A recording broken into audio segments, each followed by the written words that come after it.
Bien, vamos a ver ahora la pregunta 51.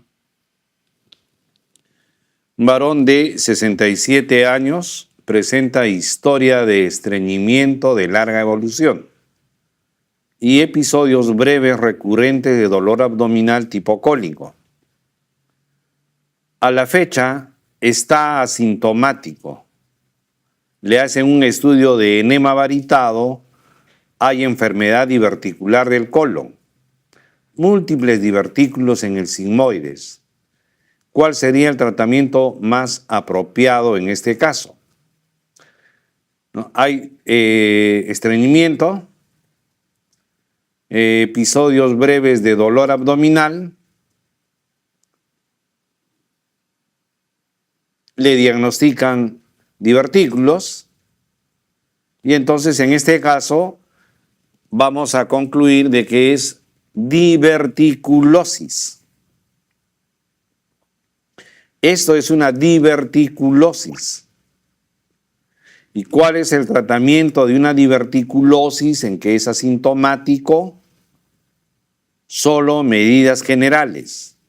El enemigo número 1 de la diverticulosis es el estreñimiento. El estreñimiento aumenta la presión en la luz del sigmoides. El aumento de la presión intraluminal puede desencadenar diverticulitis. Entonces, lo que hay que evitar siempre en paciente con diverticulosis es el estreñimiento. ¿Cómo? Resección quirúrgica no es, colonoscopía con toma de biopsia, no se biopsia el divertículo, antagonista de los receptores de histamina, enema rectal con corticosteroides, no es un tratamiento habitual, dieta alta en fibra, como salvado de trigo, granolas, jugos, frutas, ensaladas, etc. La idea es evitar el estreñimiento, porque este es el que va a desencadenar la diverticulitis. La 51, entonces, la respuesta es la E. Dieta alta en fibra como salvado de trigo o granola, ¿no? 5.2. La enfermedad diverticular del colon se ubica con mayor frecuencia ¿dónde? Ya lo hemos dicho en antes, ¿no? El 80 a 85% de los pseudodivertículos están en el sigmoides. La gran mayoría, sigmoides. Por eso el cuadro clínico todo es en el lado izquierdo. Fosa ilíaca izquierda, flanco izquierdo, etc. 53. Mujer de 65 años que presenta dolor abdominal en la fosa ilíaca izquierda y alza térmica. En el examen, dolor a la palpación, resistencia y masa palpable en mi abdomen izquierdo. TAC, absceso retroperitoneal.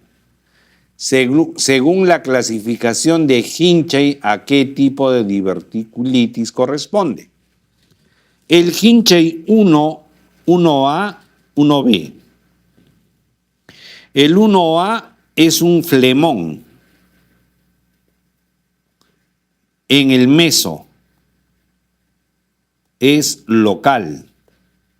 Flemón es una masa inflamatoria. El 1B es flemón abscedado.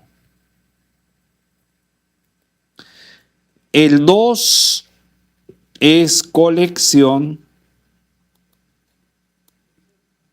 en cavidad pélvica o retroperitoneal.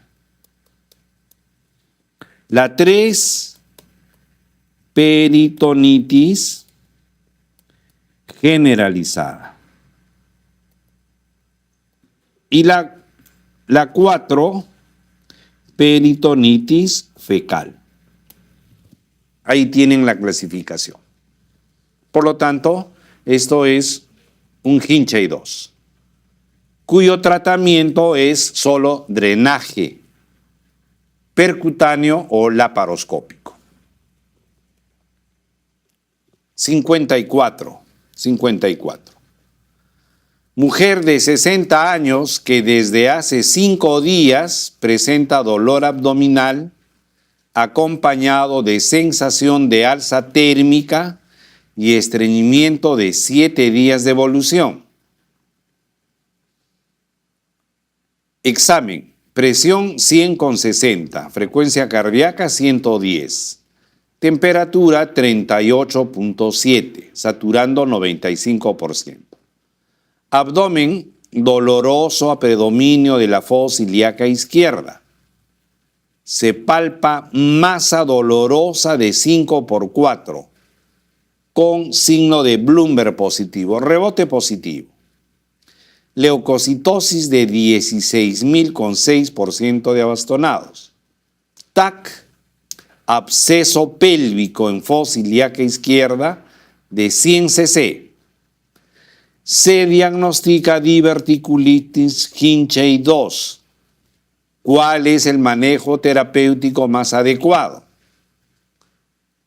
Laparotomía con drenaje, antibiótico terapia de amplio espectro, sigmoidectomía, drenaje percutáneo, colostomía Hartmann de Richard, dice, ¿no? Bueno, lo hemos venido repitiendo, ¿no?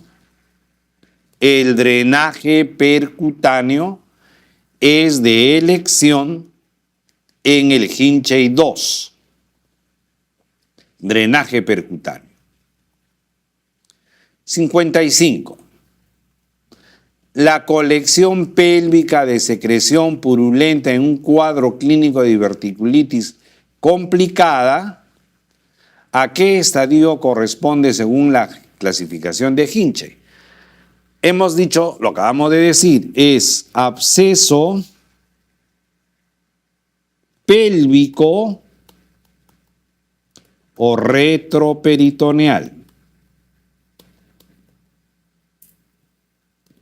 Cualquiera de los dos, o los dos. 56. Un varón de 25 años con dolor en fosa ilíaca derecha desde hace 10 días, concomitantemente hay anorexia y fiebre hasta 39. Examen estable, tolera la vía oral, afebril, la presión 12/7, frecuencia cardíaca 80, la respiratoria 26. Abdomen, tumoración en la fosa ilíaca derecha de 4/4. Poco móvil, ligeramente doloroso, no reacción peritoneal, leucocitosis de 14.000. TEN o TAC de abdomen, tumoración de 5/5 en fosa ilíaca derecha con líquido escaso. ¿Cuál sería el tratamiento? Bueno, el diagnóstico: dolor en la fosa ilíaca derecha con fiebre y masa.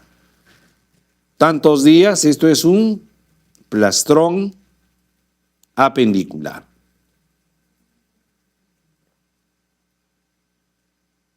Un plastrón.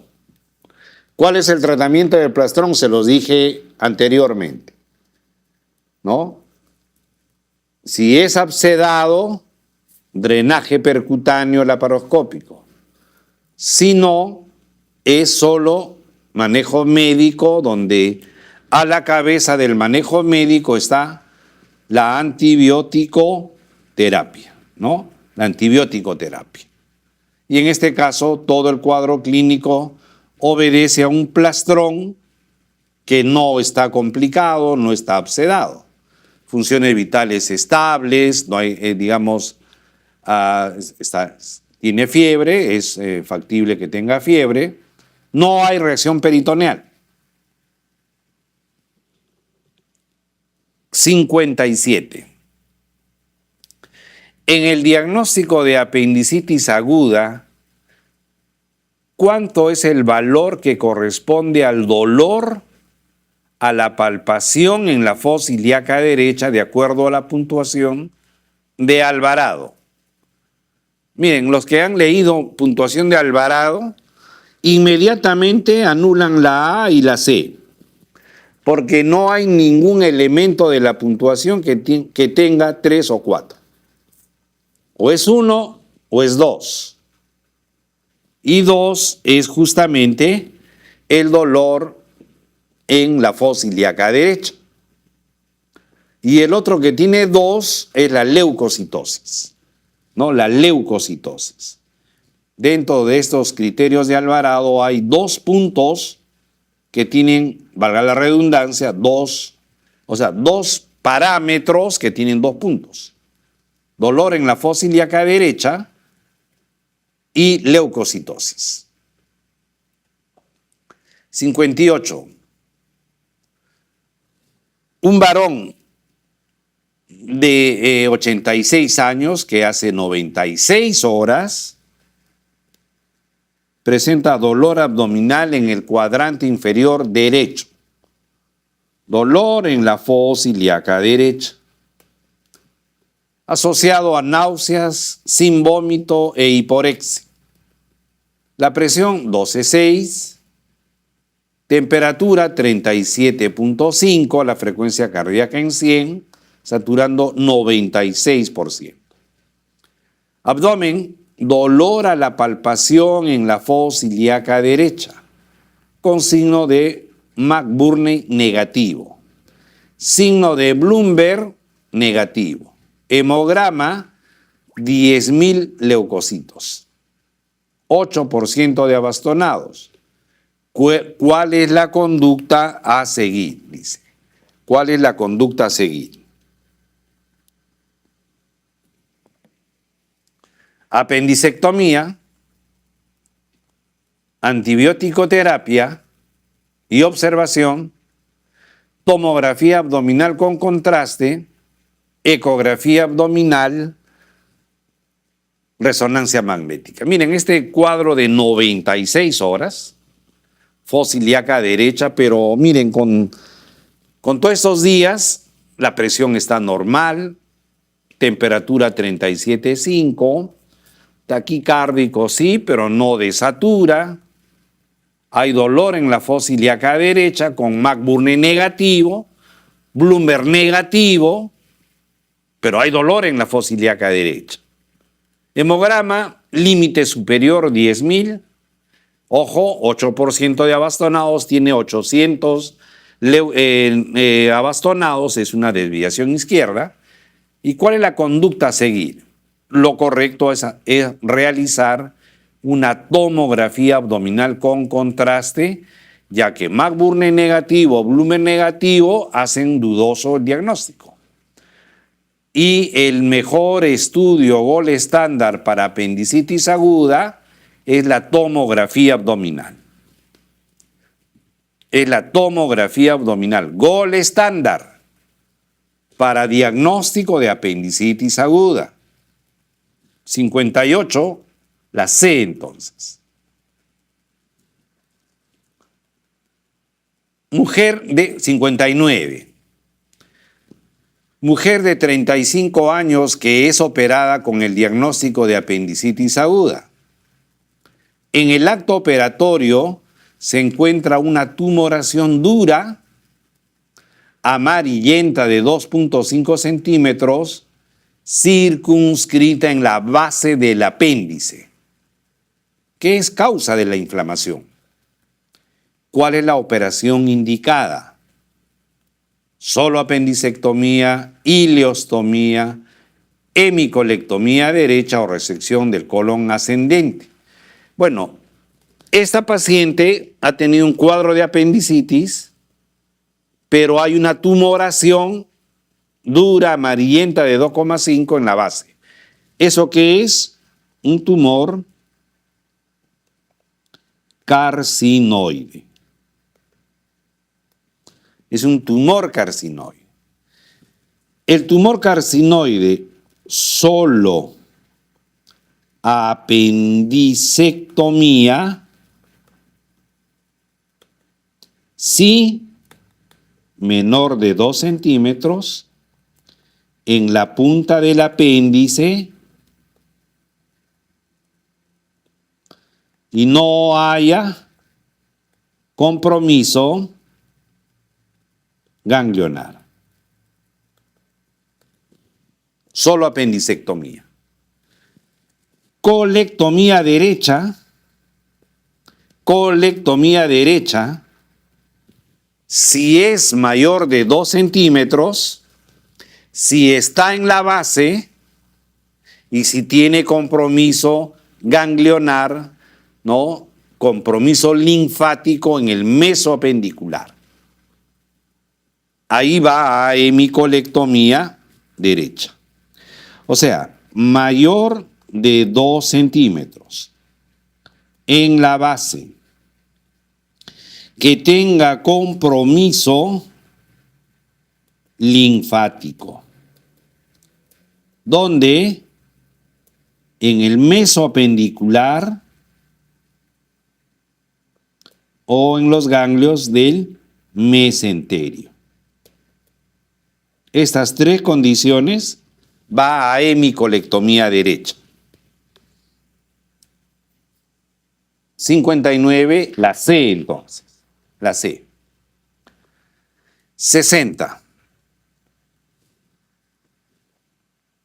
Un varón de 76 años hace 3 días presenta dolor abdominal en el hipogastrio, falta de apetito,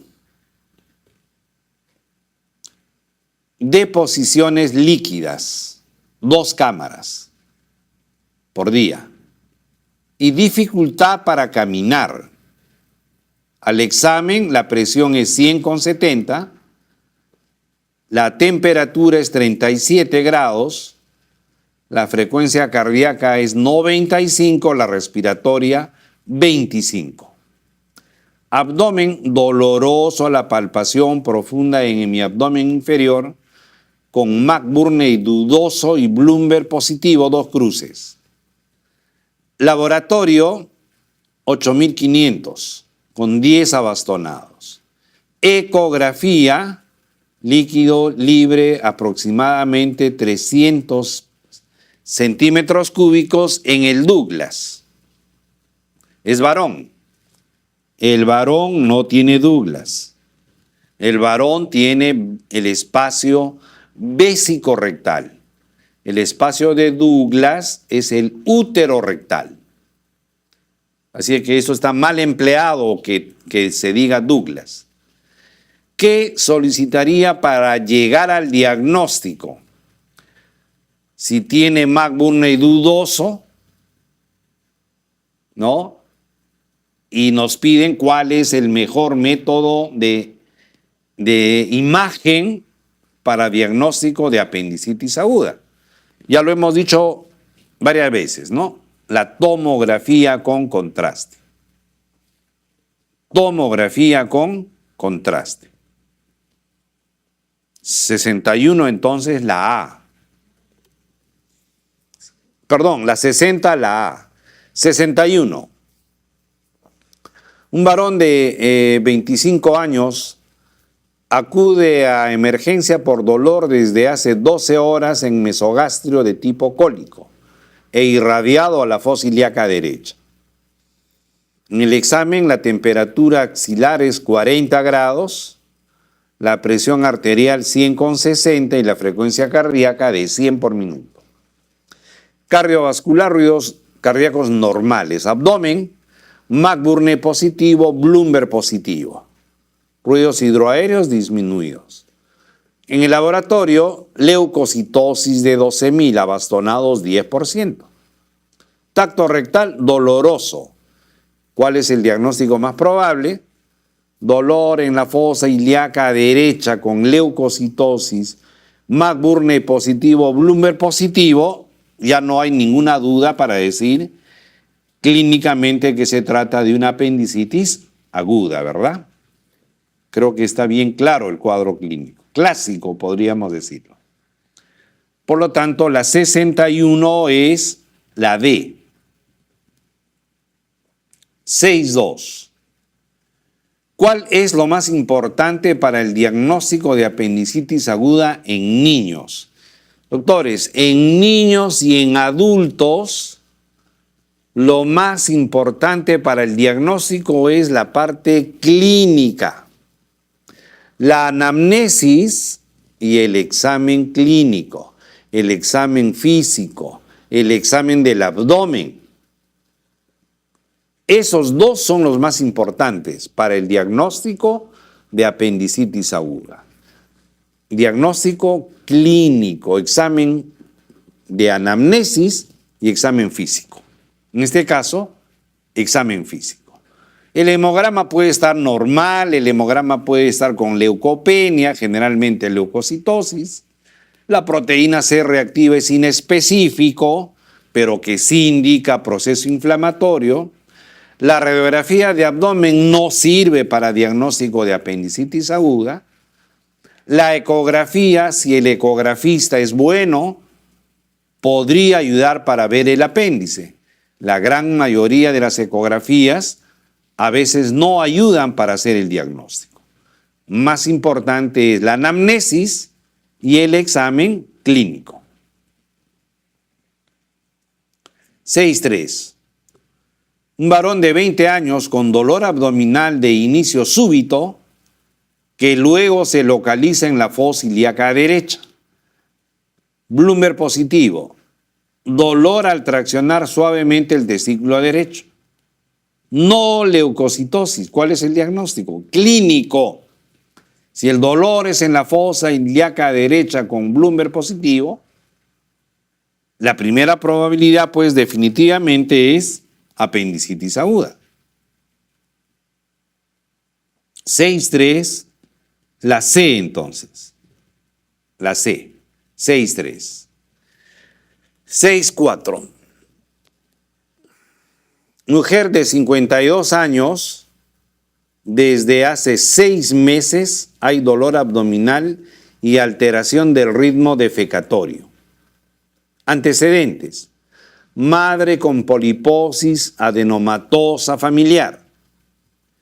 Tévenon y parásitos en heces negativos.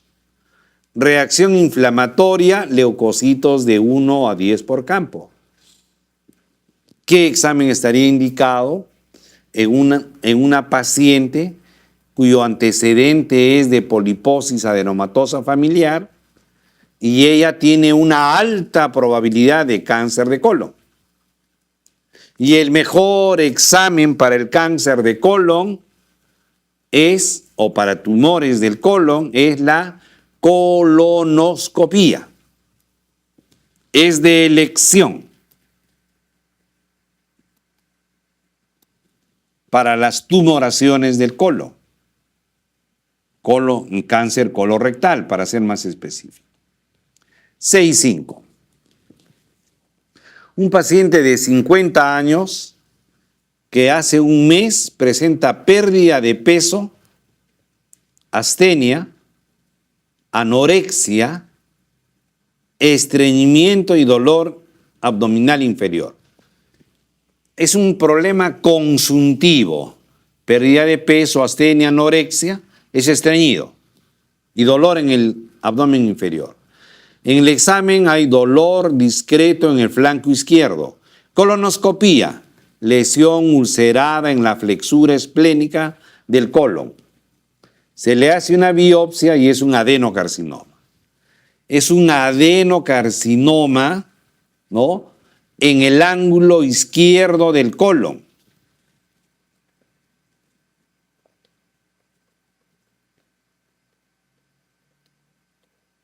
Acá. Ahí está el tumor.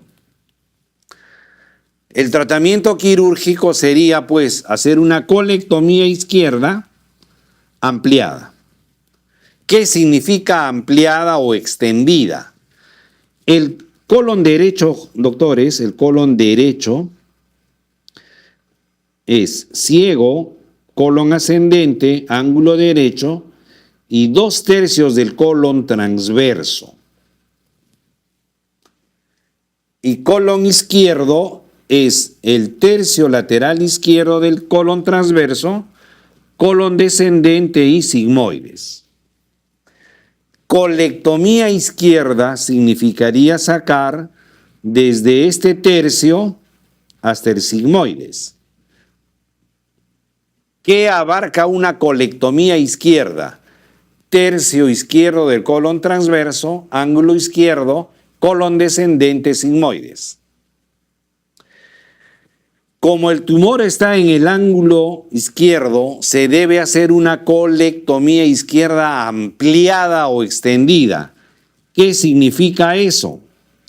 De que va a sacar hasta el colon transverso, que abarca al colon derecho.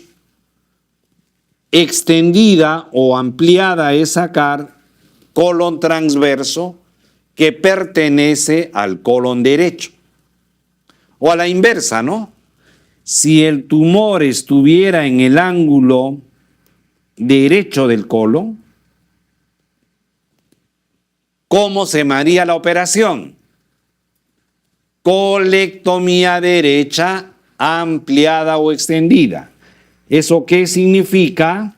Que van a resecar hasta el colon transverso que pertenece al colon izquierdo. ¿Quedó claro entonces eso? Por lo tanto, es una colectomía izquierda extendida o ampliada.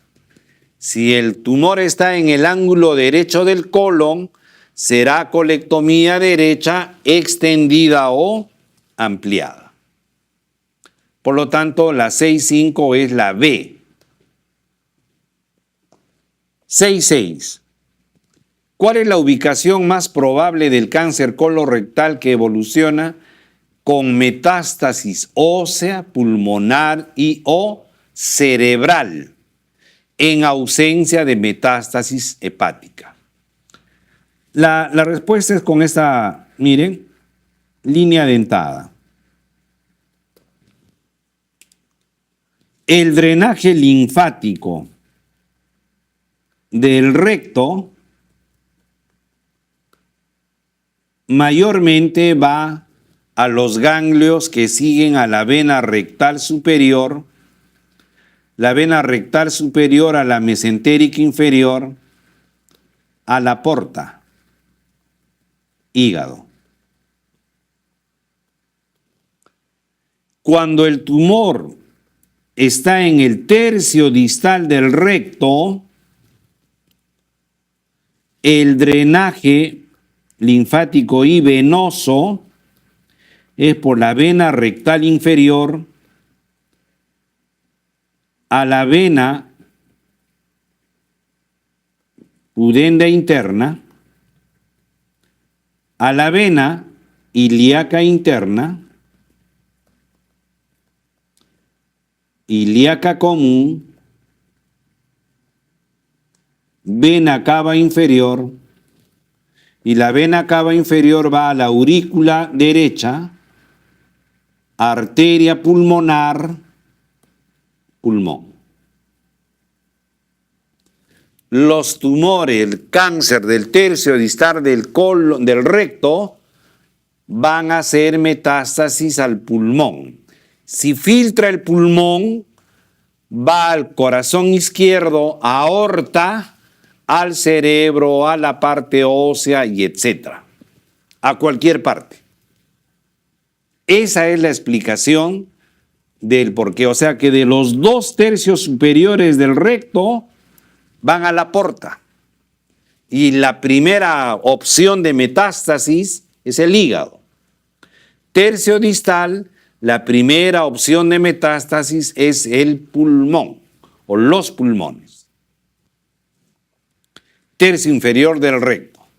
Ya les he hecho la secuencia del drenaje venoso. 6.7. En un paciente con estadio 0 para neoplasia maligna de colon, que presenta pólipos en el colon sigmoides, ¿cuál es la conducta a seguir? En otras palabras más simples, ¿qué hacemos si un paciente tiene pólipos en el colon? Hay que extirparlos mandarlos a anatomía patológica y saber cuál es el diagnóstico real. Los pólipos hay que hacerlo, hay que retirarlo por vía endoscópica. Se extirpa por completo de los pólipos por colonoscopía.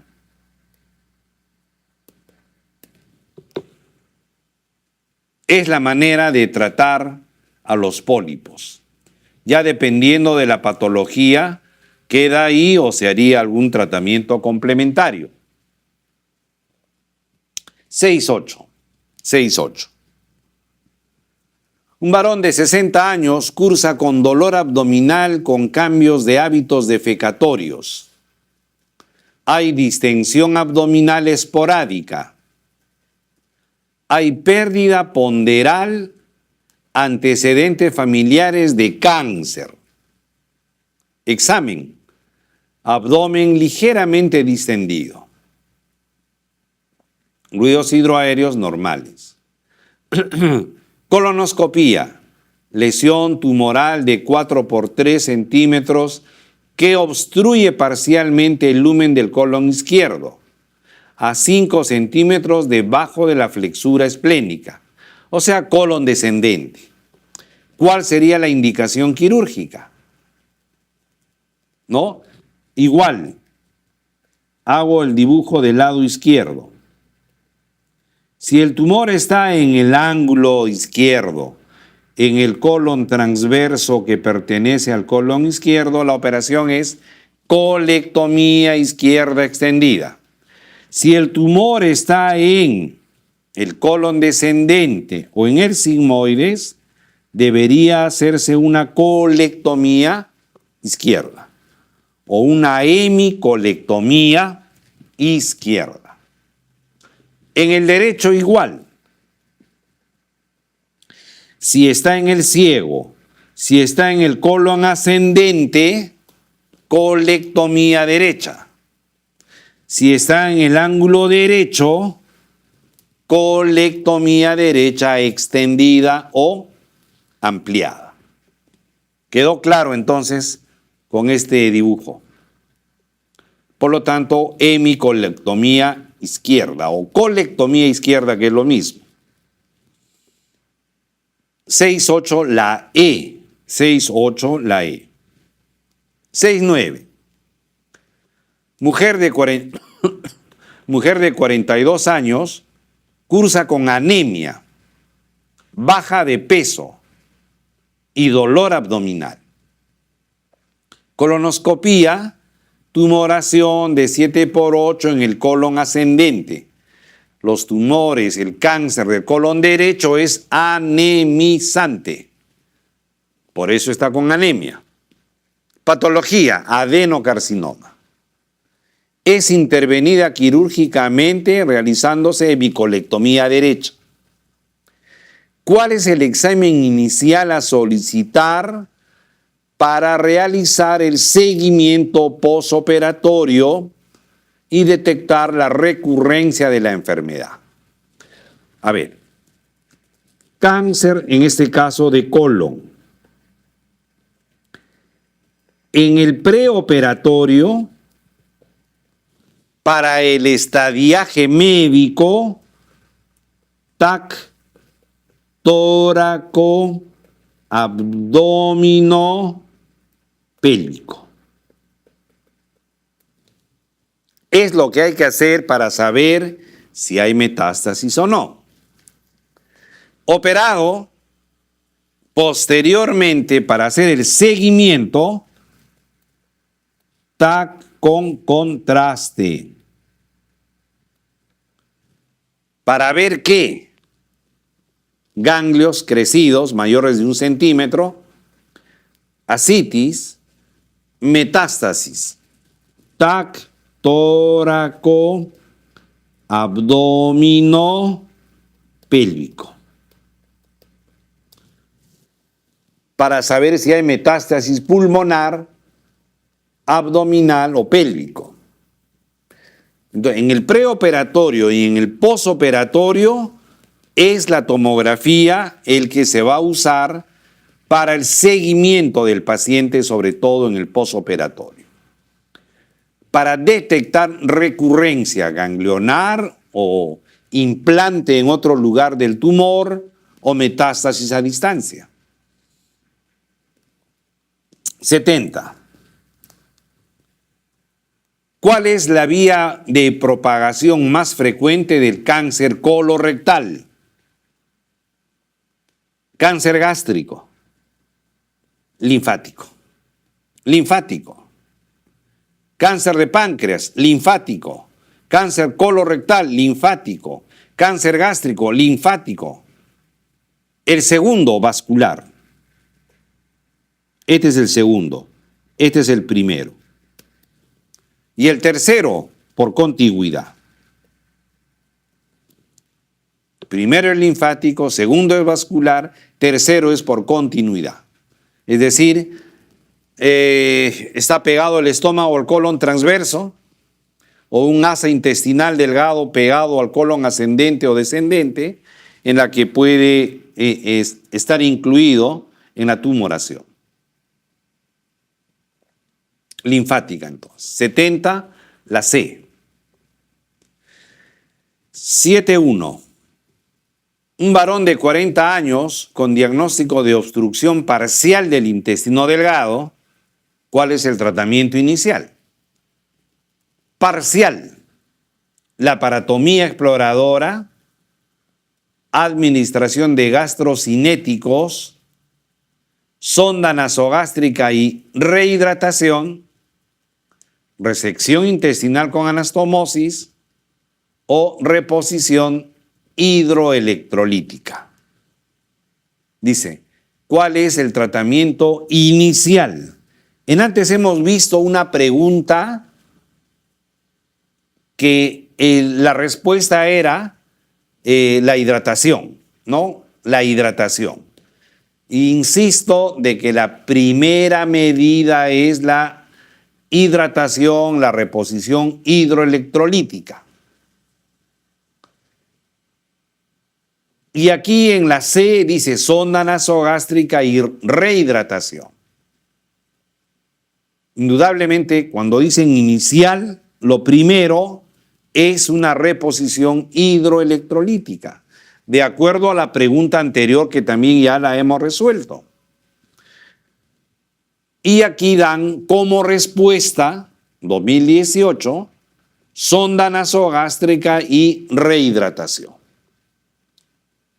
Lo cual contradice un poquito a la pregunta anterior. Yo les mencioné, sí, primero es la rehidratación, segundo es la sonda nasogástrica. Y aquí lo dan sonda nasogástrica primero y rehidratación. O sea que con AREME que hace el examen se contradice. Pone pregunta contradictoria, donde la respuesta, si dice inicial, tiene que ser rehidratación. Salvo que diga cuál es el tratamiento, ok, hidratación, sonda nasogástrica. En este caso han puesto la C, ¿no? 7.2. Mujer de 60 años con dolor tipo cólico, náuseas, vómitos y estreñimiento de 3 días de evolución. Operada hace 5 años de peritonitis por apendicitis complicada. Al examen, distensión y dolor difuso abdominal. Ausencia de ruidos hidroaéreos. ¿Cuál es la causa más probable? Es decir, obstrucción intestinal en un posoperado, peor todavía con peritonitis. La causa de la obstrucción será pues bridas y adherencias, ¿no? Es bridas y adherencias. Todo posoperado de colon, intraabdominal, cirugía intraabdominal y peor con peritonitis, prácticamente está en el futuro, podría ser una obstrucción intestinal por bridas y adherencias. 7.3. ¿Cuál es la causa más frecuente de obstrucción intestinal en pacientes no operados en países no industrializados?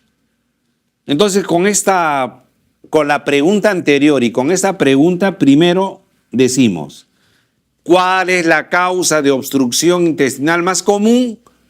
Bridas y adherencias.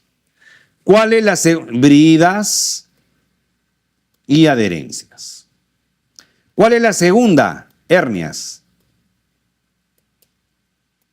Segunda causa, hernia crural a la cabeza, hernia inguinal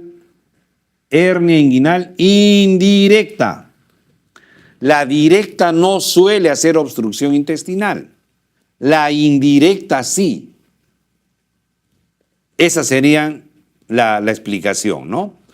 Por lo tanto, hernias externas o hernias, pongamos así, crural primero y segundo, hernia inguinal indirecta. La 73 es la A entonces, la A. 7.4. ¿Cuál de las siguientes causas de lesiones intrínsecas tipo inflamatorio de pared intestinal puede causar obstrucción? Dice, de lesión del tipo inflamatorio.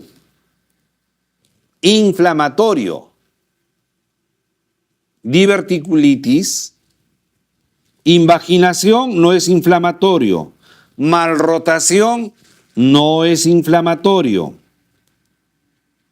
Dice, de la pared intestinal, no dice de la luz intestinal. Y esa es la diverticulitis. Yo les dije antes, diverticulitis, se perfora, peritonitis, local o generalizada. La diverticulitis se fistuliza. La diverticulitis se obstruye. ¿Por qué? Por engrosamiento de la pared del sigmoides, por estenosis de la luz del sigmoides. Es otra forma de evolución de las diverticulitis. 7.5. ¿Cuál es una condición importante para el tratamiento laparoscópico de una obstrucción intestinal? Les resumo así. Las obstrucciones intestinales por bridas y adherencias es lo que se puede operar por laparoscopía. Número 1. Número 2. Para hacer por laparoscopía debe de estar hemodinámicamente estable. Número 3. Que la obstrucción intestinal sea inicial, no que esté perforado, no que esté con necrosis, que el paciente no esté en shock. Y si un paciente con obstrucción está en shock, es porque se ha perforado o se ha necrosado el intestino. Y en ellos no se indica laparoscopía. Por lo tanto, por lo que les acabo de explicar, de que la distensión abdominal sea leve o inicial. Imagínense un abdomen súper distendido, ¿cómo le ponemos el CO2? ¿Cómo hacemos el neumoperitoneo? Es bien complicado. Ok. 7.6. ¿Cuál de los siguientes factores está más asociado a la producción de vólvulo secal? El vólvulo secal, el vólvulo gástrico, ¿no?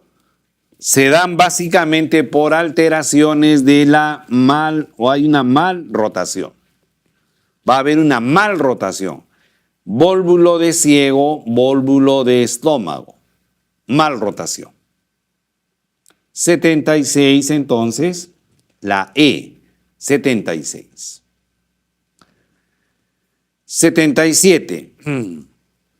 Un varón de 24 años acude a emergencia por presentar desde hace una semana dolor abdominal tipo cólico, que se asocia a distensión abdominal. 4 días antes,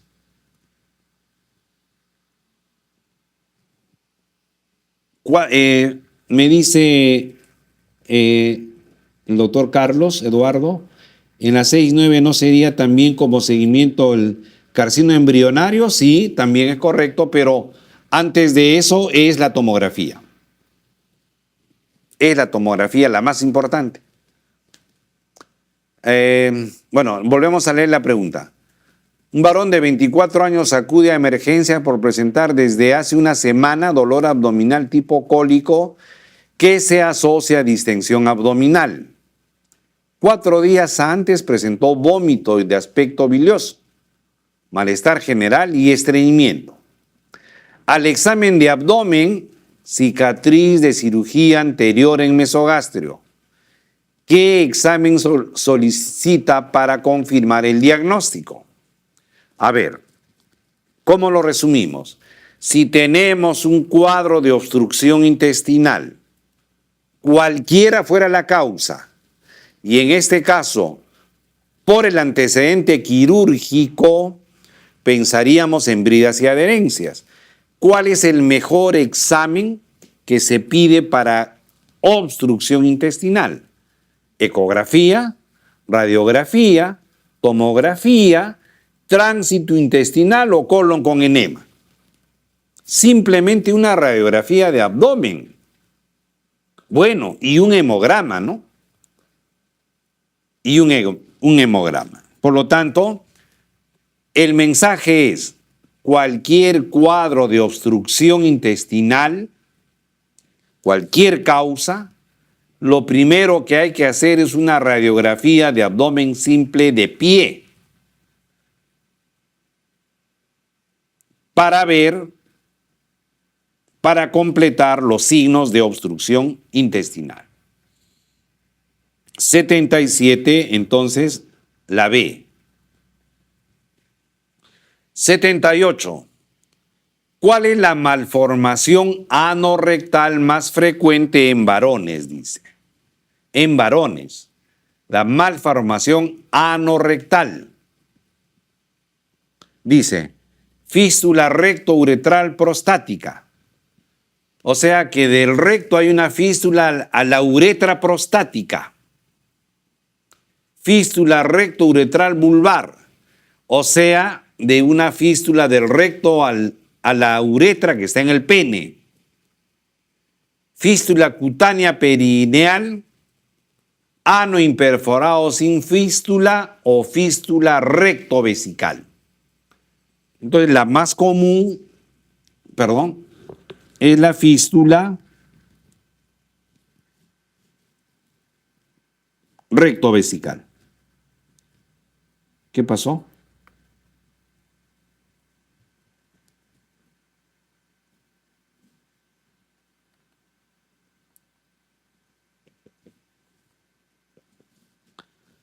¿Qué pasó acá?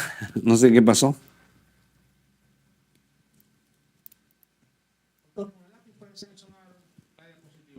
Ya. Ok, gracias. La fístula rectovesical, entonces. 7.9. ¿Cuál es el tratamiento de elección en un paciente con hemorroides grado 3? La hemorroidectomía es para el grado 3 y grado 4. Ninguna duda que puede hacerse técnica abierta o técnica cerrada. La cerrada es la de Ferguson.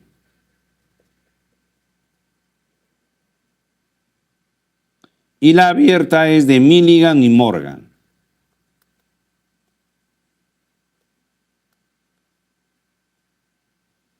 Hemorroidectomía.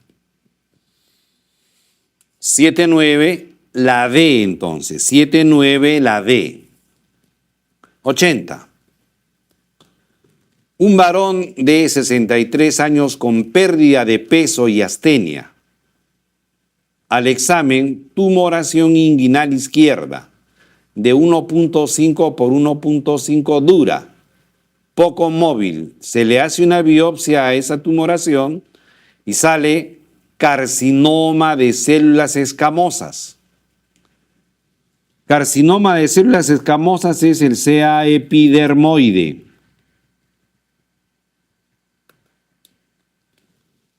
Y CA epidermoide encontramos en primer lugar en el esófago. ¿Cuál otro? En el conducto anal, por debajo de la línea dentada. No es de todo el ano. Tiene que ser por debajo de la línea dentada, porque debajo de la línea dentada el epitelio es escamoso. Por encima de la línea dentada es tejido con células cilíndricas. Y las células cilíndricas no da carcinoma epidermoide o escamoso, da adenocarcinoma. De tal manera que es el ano. ¿Qué digo entonces? Drenaje linfático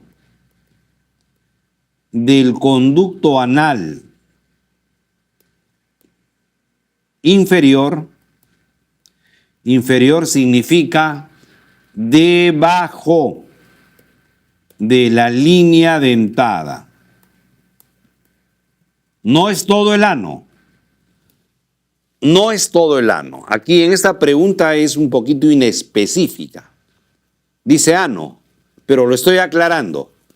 Van a ir el drenaje linfático a los ganglios inguinales superficiales.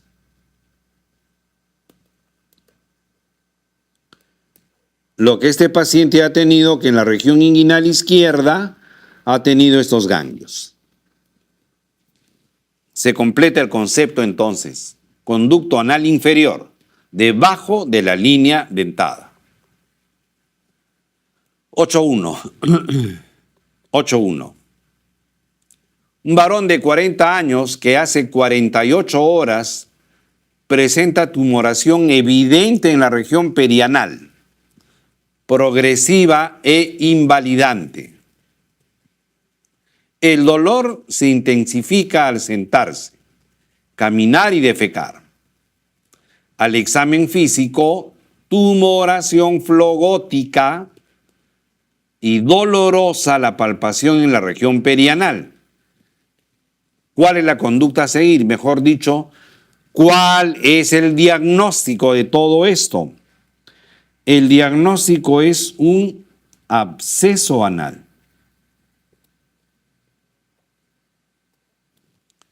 ¿Y qué hacemos con el absceso anal? Hay que hacer un drenaje quirúrgico.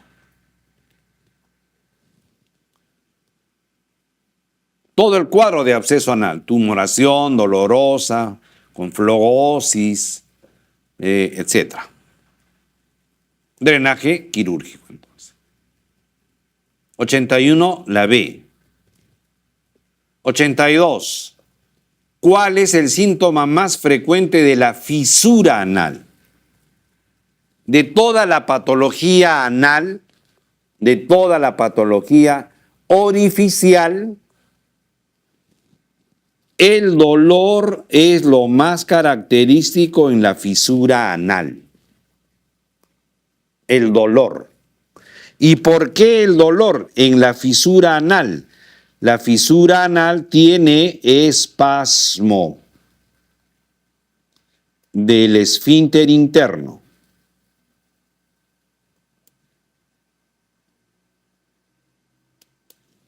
Ese espasmo del esfínter interno evita que haga una deposición normal. el pujar y vencer este espasmo ocasiona mucho dolor. Tal es así que el paciente ya ni quiere comer porque evita el dolor al momento de defecar. Entonces, es el síntoma más importante de la fisura anal. Dolor por espasmo. 8.3. Un varón de 30 años con dolor abdominal continuo desde hace 6 horas, luego de esfuerzo físico. Antecedente, úlcera péptica. Examen físico, diaforético, quejumbroso, abdomen plano, tenso y con dolor difuso en el abdomen superior. Reacción peritoneal. Ruidos hidroaéreos disminuidos con ilio. ¿Cuál es el examen inicial de preferencia? Miren que tiene antecedente de úlcera péptica. Y ahora hay un dolor abdominal que lo lleva a la diaforesis, al abdomen en tabla, con reacción peritoneal. Sospechamos de una perforación de una úlcera péptica, gástrica o duodenal. Para ver el neumoperitoneo, ¿qué hacemos? Ecografía abdominal, radiografía de estómago y duodeno. Para ver el neumoperitoneo, tomografía computarizada, radiografía de abdomen de pie o resonancia magnética. Simplemente una radiografía de abdomen de pie hará ver el neumoperitoneo debajo del hemidiafragma derecho o de ambos hemidiafragmas. 83, la D entonces. 84. Un varón de 20 años con antecedente de úlcera péptica con fracaso terapéutico llega a emergencia por dolor abdominal intenso desde hace 30 minutos. Identifica hora exacta del inicio del dolor. En el examen, facies dolorosa, taquicardia, abdomen, dolor difuso con contracción y resistencia muscular marcada, abdomen en tabla. Hay reacción peritoneal.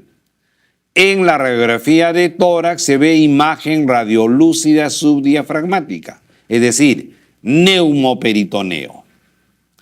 En la intervención se encuentra la úlcera duodenal de 0,8 centímetros perforado en la primera porción. Si yo tengo una úlcera perforada en la primera porción, ¿qué debo hacer? ¿Cuál es el tratamiento quirúrgico recomendado? Sutura de la perforación, vaguectomía, gastrectomía total, antrectomía o gastrectomía subtotal. Lo que hay que hacer es una adecuada sutura de la perforación. Una adecuada sutura de la perforación. Que puede también con o sin parche de Piplon, que se llama la técnica de Graham. La técnica de Graham. Se usa el epiplon para reforzar la sutura de la perforación. 8.5. Un varón de 60 años con tratamiento irregular por úlcera péptica ingresa por emergencia presentando dolor abdominal intenso de inicio súbito hace 1 hora. La presión es 100/70, pulso de 100 por minuto. Abdomen, dolor difuso a la palpación y resistencia. Ruidos hidroaéreos ausentes, signo del rebote positivo. ¿Qué solicitaría para llegar al diagnóstico? Igual, Para ver el neumoperitoneo tenemos dos opciones. La primera, radiografía de abdomen de pie. Acá dice hemograma, no nos va a decir el neumoperitoneo. Radiografía de tórax, abdomen, donde se vean los hemidiafragmas de pie. Dosaje de amilasa, lipasa, ecografía, radiografía de abdomen decúbito. Tiene que ser la radiografía de tórax, abdomen de pie, es la condición, para que el aire vaya al subdiafragma. 85, entonces, la B. Respuesta, la B. 86. Un varón de 36 años, quien refiere dolor en el epigastrio como de sensación de hambre doloroso, que ocurre 3-4 horas después de ingerir alimentos. Se le realiza endoscopía digestiva y se le diagnostica úlcera péptica. Hace un día presenta distensión abdominal, dolor intenso en el epigastrio, seguido de irritación peritoneal. ¿Cuál es el examen inmediato de elección para el paciente? Miren, son 3 preguntas que acabamos de ver donde úlcera péptica perforada, que da abdomen en tabla, que da shock, que rápidamente se compromete el paciente. ¿Cómo voy a ver el neumoperitoneo? Radiografía simple de abdomen de pie. Radiografía tóraco-abdominal, donde se pueda ver el neumoperitoneo. Radiografía simple de abdomen de pie. Otra vez. Lo han preguntado ya varias veces esto. 8.7. Un varón de 60 años que al 6º día posoperatorio de perforación de cáncer de colon y peritonitis presenta dolor en la herida operatoria. Hay calor local. En el examen, la presión es 12,6, la respiratoria de 20, la frecuencia cardíaca de 80, la herida está suturada, pero eritematosa, tumefacta y fluctuante. Es decir, tiene un absceso de la herida operatoria. Tiene una infección de la herida operatoria o el sitio operatorio. ¿Qué hacemos con ese absceso? Iniciar antibiótico terapia, abrir el absceso, drenarlo y cultivarlo, aspiración y cultivo, o lo reoperamos al paciente. Entonces, si ya ustedes tienen un absceso, deben de abrir la herida, drenar, lavar, pero antes de eso, al abrir la herida, hay que tomar una muestra para cultivo. Cultivo y antibiograma para dirigir la antibiótico terapia de manera más eficiente y no hacer una terapia a ciegas, ¿no? Empírica. 8.7, la B entonces. 8.8. ¿Cuál es el examen de elección para detectar lesiones metastásicas del cáncer gástrico? En la pregunta anterior les dije, ¿no? La tomografía en cáncer de estómago, de páncreas, de colorectal, la tomografía tóraco-abdominopélvica sirve para hacer el estadiaje médico preoperatorio. Si hay ascitis, hay ganglios, hay metástasis. Y después de operado, hay que hacerle tomografía para hacer el seguimiento para encontrar ascitis, ganglios o metástasis o implante de un tumor en otro lugar. Tomografía helicoidal, entonces. Acuérdense, en el preoperatorio y en el seguimiento posoperatorio.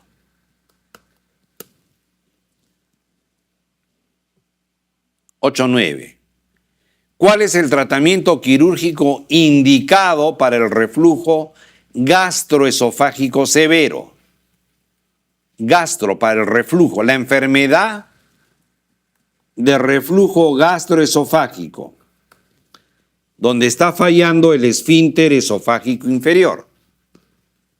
Y para corregir ese esfínter esofágico inferior, hay que hacer una cirugía que se llama la fundoplicatura. La fundoplicatura es de Nissen igual a 360 grados. La de Toupet, 270 grados. La de Dor es de 180 grados.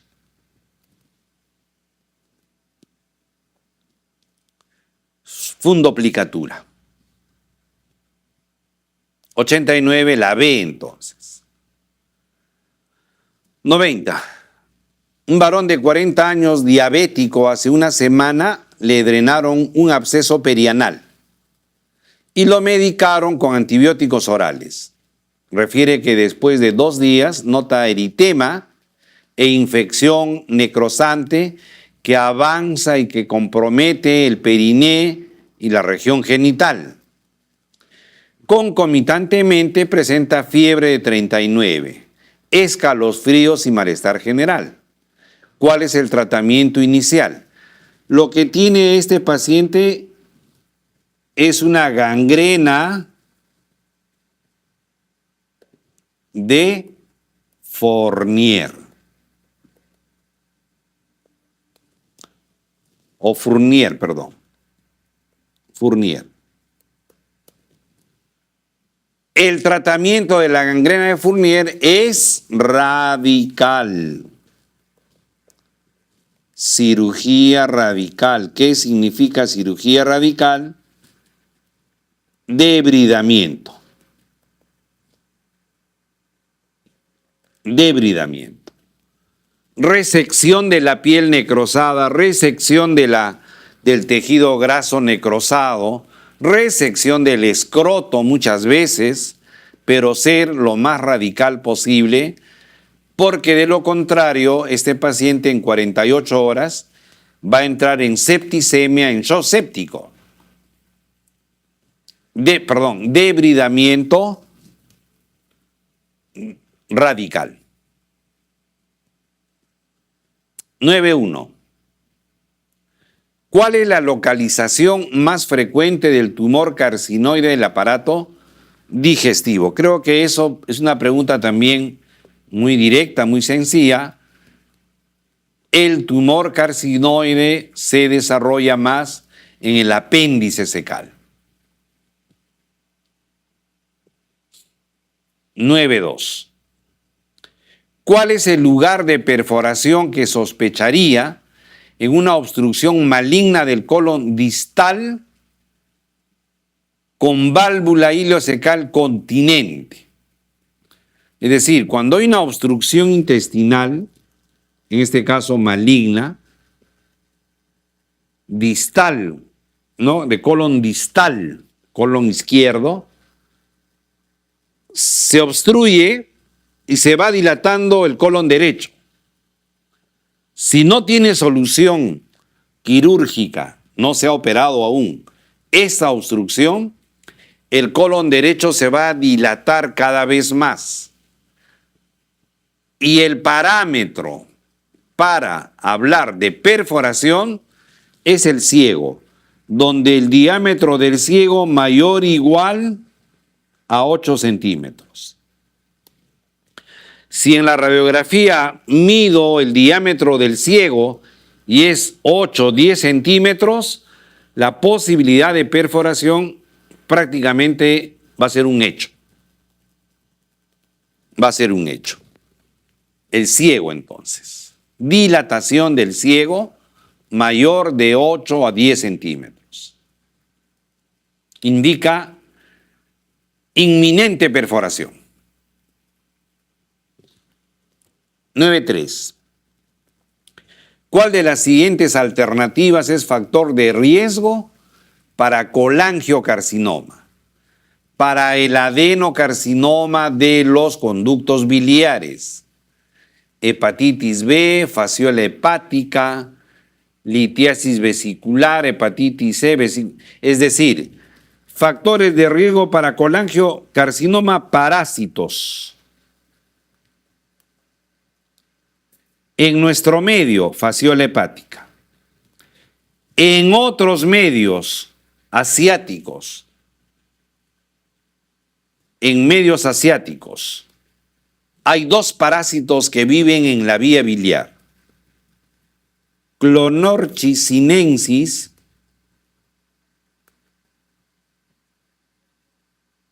y el otro parásito que se alimenta de bilis es el Opitorchis viverrini.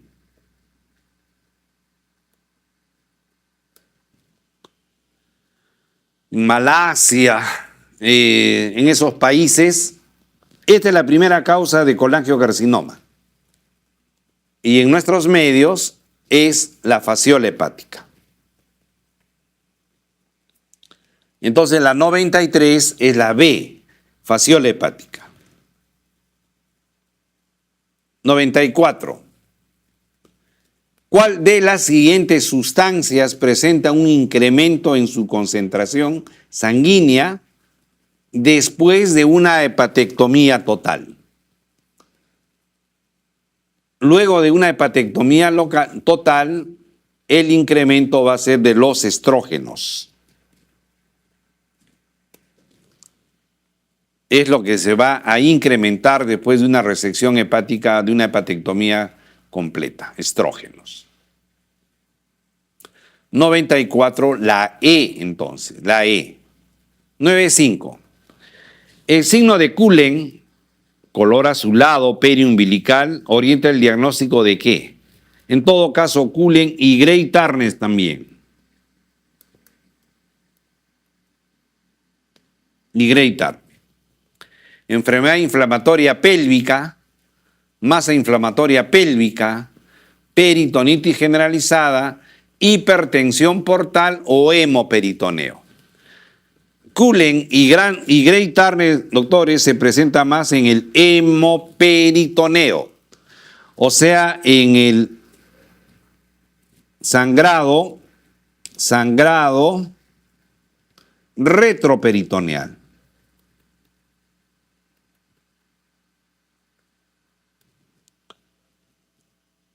Dicho de otra manera, ¿dónde hay más Cullen y Grey-Tarnes? ¿En pancreatitis aguda complicada o en sangrado retroperitoneal por ruptura de aneurisma, por trauma abdominal cerrado, etcétera?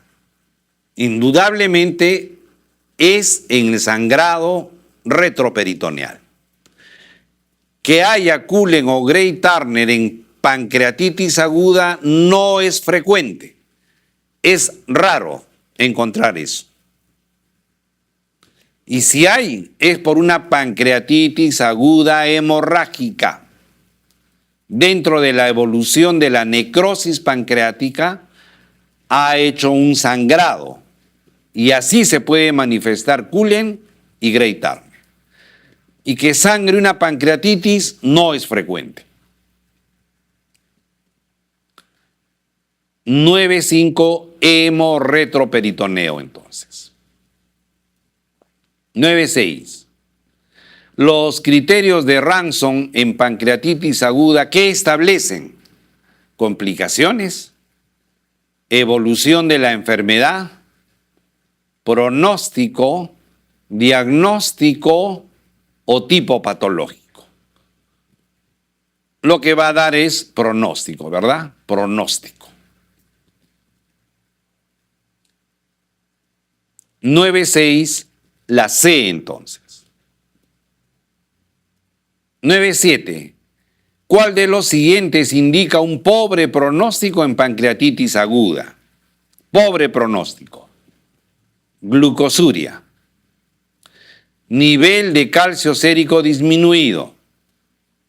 Nivel de amilasa urinaria. Una proporción baja del PAFI. Amilasemia creciente. En la pancreatitis aguda, cuando hay hipocalcemia,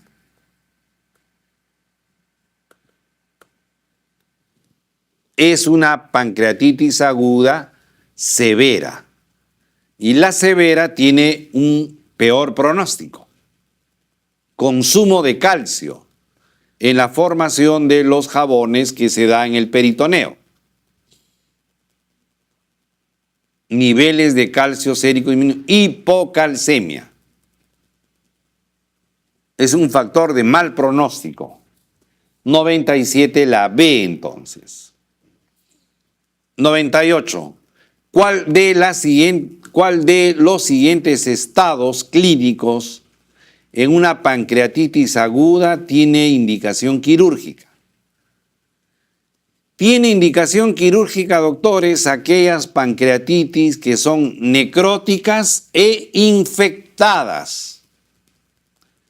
Que solo sea la necrosis, solo necrosis, no es indicación quirúrgica.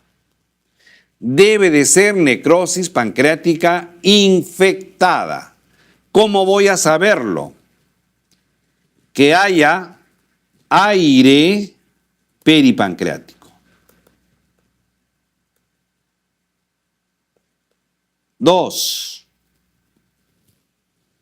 Shock refractario al tratamiento intensivo. No mejora el paciente con los antibióticos, con todo el manejo intensivo. Es el reflejo de una necrosis pancreática infectada. Necrosis entonces. 98 la C. 99. El mejor tratamiento quirúrgico en la pancreatitis aguda hemorrágica, ¿cuál es? Drenaje pancreático, pancreatectomía parcial, pancreatectomía total, lavado peritoneal mecánico, retiro del tejido necrosado, lavado y drenaje. Eso es lo que hay que hacer. En la pancreatitis aguda, quirúrgicamente es drenaje, primero es necrosectomía. Retirar todo el tejido necrótico. Lavado. 1, necrosectomía. 2, lavado. 3, drenajes. Es lo que hay que hacer. Retiro del tejido, necrosectomía, lavado y drenaje. 99, la E entonces, la E. Pregunta 100. Un varón de 40 años, bebedor crónico de más de 80 gramos de etanol al día. Consulta por esteatorrea y dolor abdominal. Test de Van de Kamer con excreción fecal de grasa de 12 gramos en 24 horas. Tránsito gastrointestinal varitado normal. Test de la desilosa normal. Biopsia yeyunal normal. Entonces, miren, si el tránsito gastrointestinal varitado es normal, el test de la desilosa mide o evalúa el grado de absorción intestinal. Y está normal. ¿Qué quiere decir eso? Que el intestino delgado está absorbiendo normalmente ante un problema de esteatorrea. Y la biopsia de la mucosa, la biopsia yeyunal normal. No es un problema de absorción intestinal. No es un problema de la mucosa. ¿Qué es el test de Van de Kamer? Mide el porcentaje de grasa en heces. Lo normal es menor o igual a 5%. O 5 gramos de la evaluación en las heces. Y él tiene 12. ¿Qué quiere decir? Que está botando grasa porque no hay enzimas para la degradación de esta grasa, la absorción de esta grasa. El problema no es absortivo, el problema es falta de enzimas. ¿Y dónde podría haber falta de enzimas? No hay verdadera malabsorción y maldigestión. Enteropatía pierde proteínas. Síndrome de sobrecrecimiento bacteriano. Pancreatitis crónica. Linfoma intestinal. Entonces, la pancreatitis crónica se caracteriza por esteatorrea. Con este estudio de test de Van de Kamer positivo, mayor de 5. Puede ir con cálculos en el Wirsum. Puede ir con dilatación mayor o igual a 1 centímetro del Wirsum.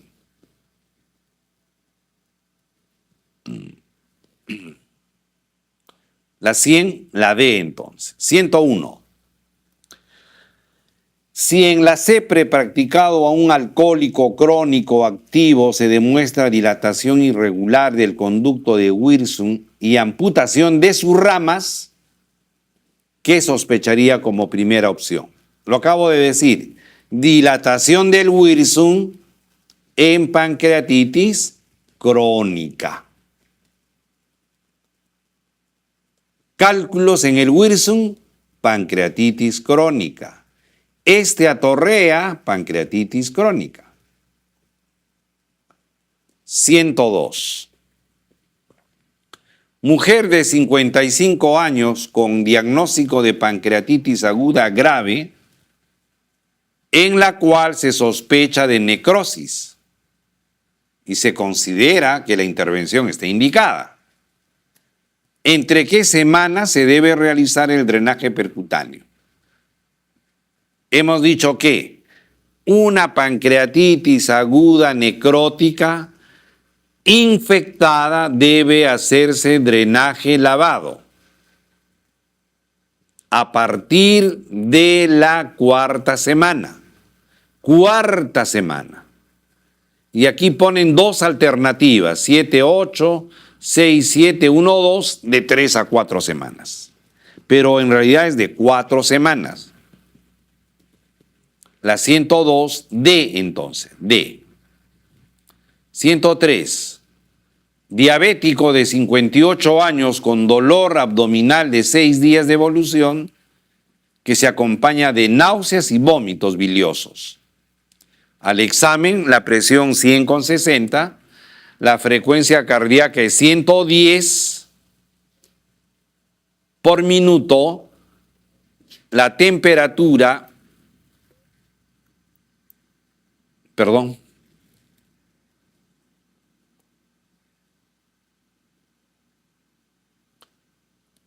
eh, 39, saturando 95%. Abdomen doloroso a la palpación superficial en el abdomen superior. Signo de Bloomberg positivo, Murphy positivo, TAC contrastada, pancreatitis aguda Baltasar D. ¿Cuál es la conducta terapéutica más adecuada? Antibiótico terapia de amplio espectro, lavado y drenaje percutáneo, laparotomía y lavado peritoneal, laparotomía y drenaje, laparotomía y debridamiento quirúrgico. Miren, esta pregunta lo han hecho el 2020. La respuesta es laparotomía y debridamiento quirúrgico. Doctores, en la actualidad, el manejo de una pancreatitis aguda que requiera cirugía, la laparotomía es lo último que se puede ofrecer. Porque lo primero es drenaje percutáneo. Primero es drenaje percutáneo. 2, drenaje endoscópico. Laparoscópico.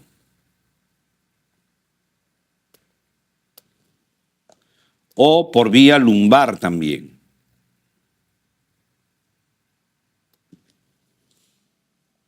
Y por último, al final, laparotomía. Es lo último que se puede ofrecer. Y aquí dan esta respuesta, ¿no? Laparotomía, o sea, lo último.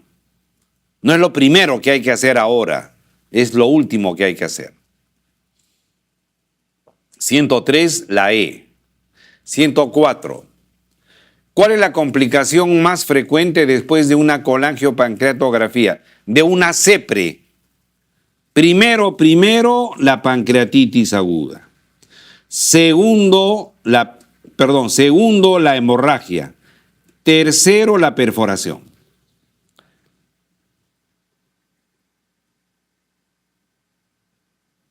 ¿Ok? Complicación de la CEPRE, primero pancreatitis, segundo hemorragia, tercero perforación. Pancreatitis aguda. Por el manipuleo del Wirsung.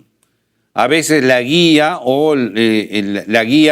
al hacer el procedimiento lo pasan al Wirsung, insuflan la sustancia de contraste y ese manipuleo puede originar pancreatitis aguda.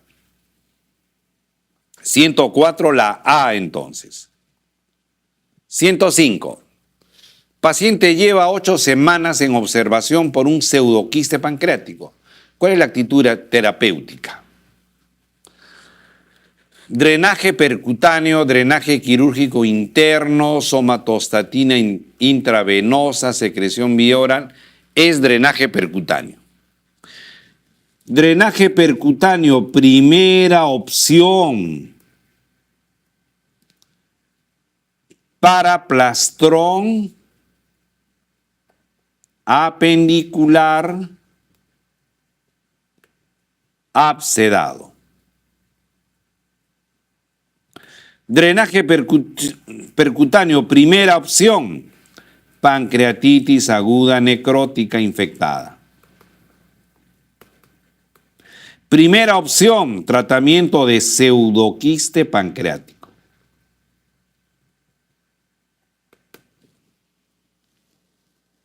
Primera opción. Primera opción, colecistitis aguda, grado 3 o aguda litiásica o alitiásica del paciente grave en UCI en mal estado general. Miren, el drenaje percutáneo ahí tienen las primeras opciones, en varias. 105 la A. 106. Prueba de rango normal en la insuficiencia pancreática. Test de Van de Kamer, prueba de absorción de la desilosa, tiempo de protrombina, prueba de absorción de vitamina B12, prueba de la secretina, ¿no? Prueba en rango normal es de la desilosa.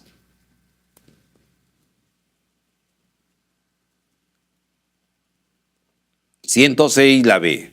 107. La manifestación principal de la insuficiencia pancreática, ¿cuál es? Desequilibrio de la secreción del duodeno, mala absorción de grasa y esteatorrea, hipercloremia, disminución del bicarbonato o mala digestión de los alimentos. Se los dije antes, pancreatitis, ¿no? De la insuficiencia pancreática en la pancreatitis, mala absorción de grado y esteatorrea. Se refiere a la pancreatitis crónica esencialmente. 107 la B. 108. Mujer de 42 años hace 7 días presenta dolor en el epigastrio y radiado en ambos flancos. Urente. Antecedente de litiasis vesicular. Al examen físico aparente mal estado general y de hidratación. Regular estado de nutrición, lúcida. Murmullo vesicular disminuido en base de hemitórax izquierdo. Hay taquicardia, abdomen distendido, ruidos hidroaéreos disminuidos y equimosis periumbilical. Examen de laboratorio, amilasa 3000, lipasa 600, leucocitos 15000, calcio 8. Dice, ¿cuál de los siguientes estudios de imagen es el indicado para evaluar la gravedad del caso? Entonces, tenemos una pancreatitis aguda. Tenemos una pancreatitis aguda. En la pancreatitis aguda, ¿cuál de los siguientes estudios de imagen es el indicado para evaluar la gravedad? ¿Cuál es la gravedad del caso? Necrosis pancreática. Necrosis pancreática. ¿Qué me importa saber de la necrosis pancreática? El porcentaje, si está o no infectado. Eso es lo que, para eso le voy a tomar una tomografía con contraste, con contraste. La razón del por qué una pancreatitis se le toma tomografía es para ver grado de necrosis, colecciones y ver si hay infección o no. 108, la C entonces. 109, en países en vías de desarrollo, la pancreatitis crónica denominada pancreatitis tropical se relaciona con ¿qué? Con traumatismo pancreático, hiperparatiroidismo, alcoholismo, páncreas dividido o deficiencias nutricionales. En estos, países en vía de desarrollo está relacionado con deficiencias nutricionales. 109, la E. 110. Mujer de 50 años que acude al servicio de emergencia por presentar dolor abdominal en cinturón, náuseas y vómitos. Y al examen físico, deshidratación severa. Laboratorio, glucosa 250, leucocitos 6000, deshidrogenasa láctica 400, calcio 6, deficiencia de base mayor de 6, descenso del hematocrito mayor de 10. De acuerdo con los criterios pronósticos de Ramson, el cuadro corresponde a una pancreatitis que moderada, aguda, leve, severa, crónica. Miren el calcio nomás. Hipocalcemia. Hipocalcemia ya es severa. Ya va a ser severa. 110D. Muy bien, doctores. Muchas gracias por la atención. Creo que es la última reunión que tenemos antes de su examen, que será pronto. Y les deseamos lo mejor para todos ustedes y que logren el éxito esperado, que solo se logra con mucho esfuerzo. Y estamos para ayudarlos a ustedes. Muchas gracias.